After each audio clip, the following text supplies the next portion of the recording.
Hello everyone and welcome not just to another episode of Inside Out Smile, but the last episode of 2024. I'm your host, Dr. Amber Q, and as we're approaching the end of the year, after all it's New Year's Eve today, I thought that it would be I thought there's only one thing really that we can talk about, and that is change, because after all it's the one thing that affects each and every single one of us.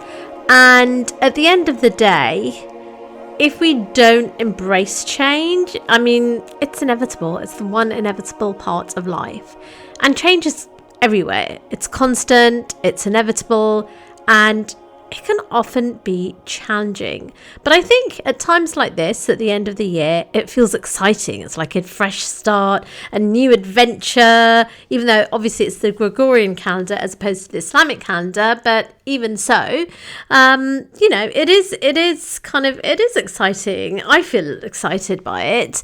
But of course, at other times, change can feel quite overwhelming, and depending on the circumstances it can be scary or even painful. But of course, no matter how we feel about it, change is an opportunity for growth.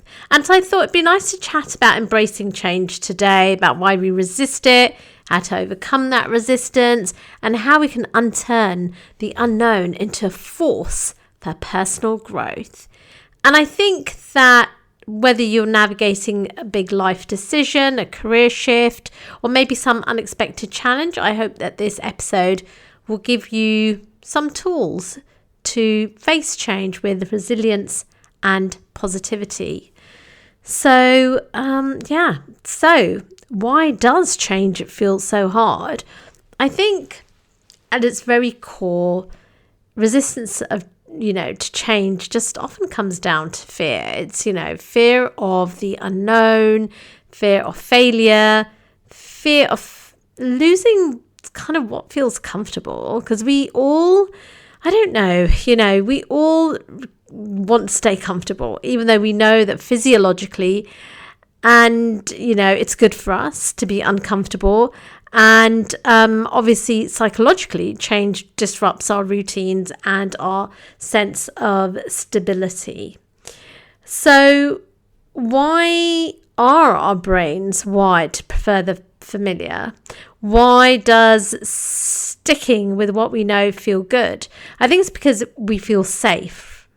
And even if we're unhappy in our current situation, whether that's, in terms of a relationship or a career or a job, the thought of something can be quite terrifying, can't it? Does that sound familiar to you?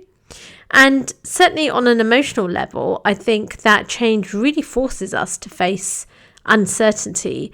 And then this, can be the trigger for anxiety and stress, because, we can catastrophize, imagining the worst case scenario. But the thing is, what if change is not a threat, but an opportunity? What if instead of fearing it, we learnt to welcome it? Da, da, da. So the thing is, I always like to say that we can shift our perspectives on anything at any time, and that includes change. So when we have the right mindset and use the right tools, we can actually thrive because of change rather than just kind of forcing ourselves to cope with it. And I think the three powerful strategies that exist are the following. The first is really just being resilient. And I think that, it's that whole quote, isn't it, about it's not the fittest that survive, but those who are most able to adapt. And that's what resilience really is. It's that ability to bounce back from change or challenges and adapt. And I do think that resilience is like a muscle. The more you work on it, the stronger it gets. Kind of like working out at the gym. And I do feel that, and there is this phrase, isn't there, about emotional fitness and mental fitness, which was kind of in vogue a little while ago. But it's true. By the way, I have a new personal trainer. She's very good. Shout out to her. She's not listening, but still, shout out to her. But she's brilliant. And the thing is that I feel everything in life, whatever it is, the more we work on it, the stronger it gets, whatever that is. So I think that resilience is like, like a muscle, literally. And I always say when I'm coaching as well that, you want to practice self-care. When you're physically and emotionally strong, you're going to feel more able to handle stress. So those basic pillars of lifestyle medicine, getting enough sleep, exercising regularly, prioritizing your mental health, relationships, nutrition, hydration, all of those things are super important. They really are. And in terms of sort of focus, I think it's always great to focus on the things that we can control. And often I feel that sort of change blindsides us because we feel like, my gosh, everything's out of our hands. And shifting your energy towards small actionable steps can really help you regain a sense of power. And I mean, I apply this all the time in my own life. So for example, in January, there are a number of things that I need to do. And I, will do those things. I will do those things, but I will chunk them down. So I will and they're both things so there are two things that I need to do. And both those things are sort of one of them's daunting actually. But what I do now is I chunk it down into little pieces. And in fact, this year I started even earlier than I would normally. And I chunk it down into small pieces. And whereas previously I used to dread it, now it's like fine because I'm like, oh, today I'm just going to do this little thing. Then I'm going to do this little thing. And it feels great because basically, it just doesn't seem as bad. And they do say, don't they? I mean, all the research points towards the fact that procrastination is due to not the task at hand, but the feeling that we get with the task. And I've already just said something about dreading this particular task, but I don't dread it anymore because I chunked down so that it's in comfortable phases. And then literally by the time I'm doing the last phase, I feel quite satisfied, and quite sort of pleased with myself.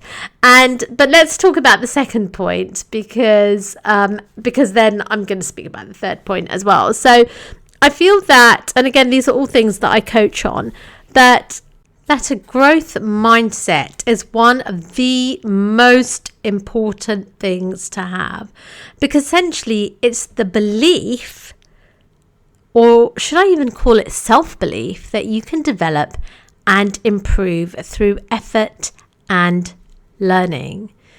And this is really essential when we're navigating change. I actually feel that it's just so essential for life because we're always going to come across obstacles. And instead of seeing change as another obstacle or a failure or something, we can view it as an opportunity to grow and evolve. And I think that so many of us lack self-belief, don't we? Maybe in certain areas, maybe in lots of areas. I saw some the other day, actually, and I found it quite upsetting. I think it might have been on TikTok. And this person was saying that they thought they were quite unlikable. And I thought it was really upsetting. And I think a lot of people had said, oh, please don't think that. And I'm just trying to think whether she was thinking this in particular in terms of her professional kind of life. But, the thing is, whether you are facing a job loss or whether you don't actually like what you're doing, it's a chance, it's an opportunity to rediscover, I think, your passions, or, to explore a dream that you've put on hold. And we're so lucky because we're living in such an incredible time. And I think that, whatever experience I have, good or bad, I always try to think to myself, what can I learn from this experience? How can I use this to become a better version of me? Because this is what it's all about. The only person we're in competition with is the person that we were yesterday. Because if we're kind of continuing to breathe, we should be evolving, right? Because nothing stands still. So it either improves or it decays. And that's it. So you just want to know there's going to be movement, and movement's always going to be uncomfortable, because even decay is painful, right? And I'm not even talking about tooth decay here, but so I feel that we've just got to, you're going to move backwards if you don't want to move forwards. So basically, it's, I think, worth opting, making that intention, that implementation intention to move forward. And I think that when there is a change, or you want to make a change, it is easy to get overwhelmed. But as I said, if you break things down, chunk them into small steps, then, it's not going to be bad at all. And I found that myself. And for example, when I do sort of my life admin, let's call it, and including kind of, more difficult tasks, what I'll do is I'll be like, yes, I've done that little step today. And I'll just feel so great about it, and I'll just celebrate it myself. And I think that it's really important to celebrate those small wins. That's one thing that I've learned, because I used to be like, oh, got to celebrate when I reach the end. But the thing is, if we celebrate those small wins as we go along, then we're going to sort of get that intrinsic motivation by getting that kind of little bit of dopamine. And, it's amazing. It's amazing. I mean, if you read Tiny Habits by, God, what's his name? Bill Fogg? I can't remember. Surname's Fogg. Anyway. And one of his things in his little Tiny Habits thing is that you have to celebrate wins. But these can be, and certainly Huberman talks about this as well. These can be, and if you don't know who he is, please look him up. He is amazing.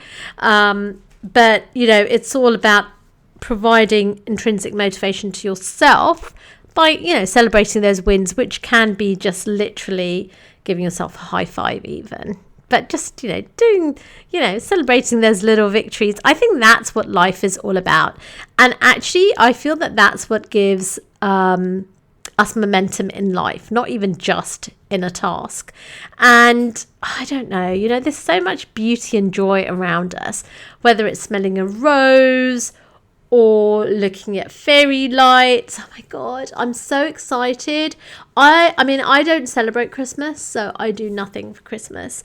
But I'm excited because Ramadan is in 2 months, and I've been looking at fairy lights because I'm just going to be decorating for Ramadan this year. It's going to be so good, God willing. So I'm excited about that. So, but this is the thing, right? This is what life is about. It's about those little joys along the way. And the research shows as well that that's what life is about. The way small microaggressions and micro setbacks, I guess, can call, or micro negativity, that kind of adds up as well. Equally, little micro joys in life, they just make life so wonderful. And I think that, there's so many stories that you hear online about people who, who've been working for a job or in a career for decades and things, and then they, either the company lets them go or they find they've had enough of a particular career. But they take that opportunity, God, I've heard so many stories recently, including other dentists, where people have then decided to follow a passion or to do other things. And it doesn't happen overnight. It takes more steps and time. But these people are now running thriving businesses and, speaking with people globally. And it's so exciting. It's so exciting. And I feel that, I don't know, there's so many ways to achieve something beautiful these days. And I feel also, certainly, that, look, what are the choices? The choices are we leave this planet early or we grow older. And I think that as we age, when we look back at our life, it is often those moments of change that actually define us, right? it's, as they say, it's not the destination, it's the journey, because we see how and where we've grown, what we've learnt, and what we're truly capable of. And I think so many times, and certainly when I was younger, it was all about sort of the destination. You knew you had to put in the effort to get to the destination. But I don't know, it was interesting because it was more of what you were learning. I guess in a clinical career, it's slightly different, isn't it? Because it's more of what you're learning clinically. So there's specific skills. But I think holistically, it's about we're learning what we're capable of, the new opportunities that, and this is what I've learned certainly along the way, is that, with change, there are new opportunities, new relationships, new skills, new perspectives. It's not easy, but it's always worth it. And I always like to say, of course, I feel so blessed to be Muslim because on numerous fronts, and I think those fronts are twofold, right? So the first front is that we get to trust in God, in Allah subhanahu wa ta'ala, right? So we do our bit, we tie our camel, and we give it our best shot, but then we trust in God, and that's it. You just do your bit, you make your effort, the results are from God. And that's a great feeling. And of course, the other thing, of course, is that as Muslims, we know that this world is temporary, and navigating change reminds us always just to focus on our inner growth that aligns with our ultimate purpose. And so I just feel that, it was a good time to chat about change just because, we're coming to the end of 2024. And so we know that change is inevitable, but rather than turning away from it, we can actually lean in and grow. And I think, resilience, my gosh, I mean, haven't we seen resilience in its ultimate form with the Palestinians? I mean, my gosh, they are just so incredible. They really are, my gosh. And may God protect them, I mean. But, I think the thing is that we need to keep evolving and to take small, steady steps forward. And we can only do that with a growth mindset. And even the most difficult transitions carry seeds of opportunity. And it's so interesting because I know that there are Palestinians that are actually literally planting seeds, which is another Islamic thing, that even if the world is coming to an end, you should always plant a seed. Somebody may benefit from it.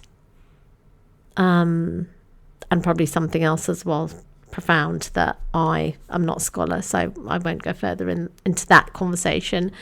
But honestly, what seems painful today could be the blessing that you reflect on tomorrow. So I don't know. I think for me this year, although I don't like to make New Year resolutions, but I certainly know I was thinking of this anyway, that I wanted to move forward on certain things and take more action. And I think it's all about, just personal growth, resilience, and finding joy and gratitude in life's twists and turns. And I don't know what you're thinking of doing for the next day, even, because nothing is promised to us. But I hope that, you're able to stay positive, stay grateful, curious, and just have faith. Have faith that everything is in God's hands. And please do, share this episode if you know somebody that will benefit from it. I'd be grateful if you would like to leave a review or even a rating. And until the next episode, let's create connection and not just change lives, but save lives.